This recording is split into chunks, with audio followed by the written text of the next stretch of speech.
So, as you all know, nervous system consists of brain and spinal cord. So, let us learn more about this.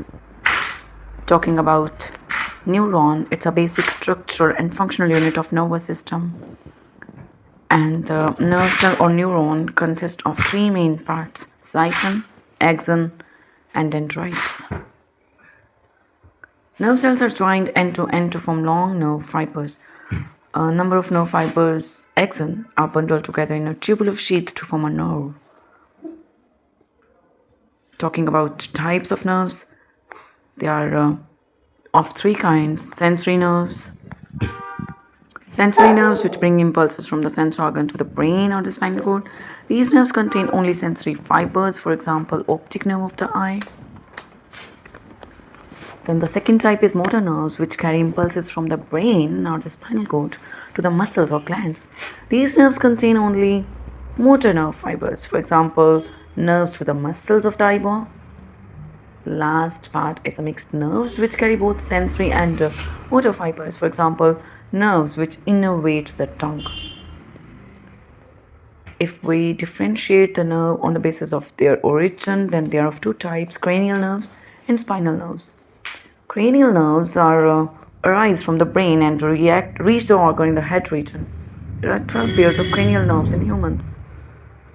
And when we talk about the spinal nerves, they arise from the spinal cord and reach various parts of the body. There are 31 pairs.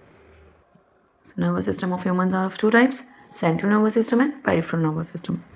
Central nervous system consists of brain and spinal cord, and brain is further divided into three parts: cerebrum, cerebellum, and medulla oblongata. Whereas peripheral nervous system is of two types: cranial nerves and spinal nerves. So let us talk more about the central nervous system. The two main structural components of central nervous system are brain and spinal cord. So let us talk more about the brain. The brain is the main control center of nervous system.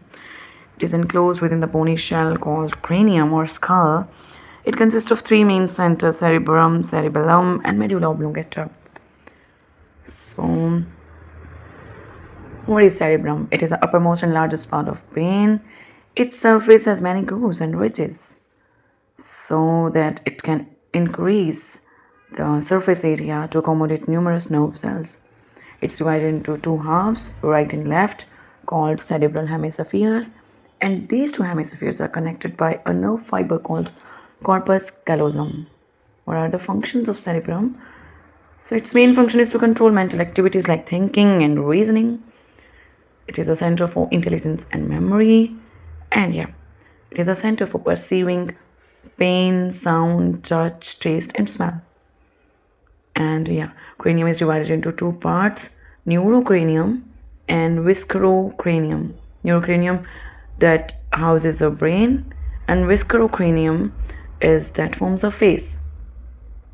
When we talk about cerebellum, it is the second largest part of the brain, located at the back of the head.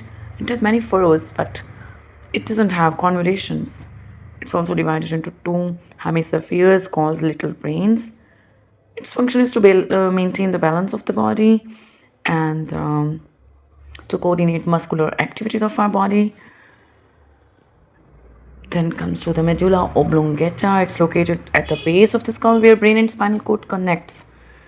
It is the bottommost part of the brain. Bottommost part.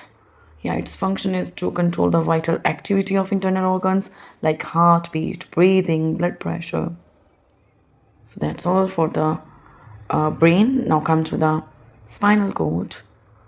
We will talk more about spinal cord in our next session. And the key idea is there are two types of actions involved in our body. One is voluntary action, another is involuntary. Voluntary actions occur knowingly and involuntary actions occur unknowingly. That's all for today. See you in the next video.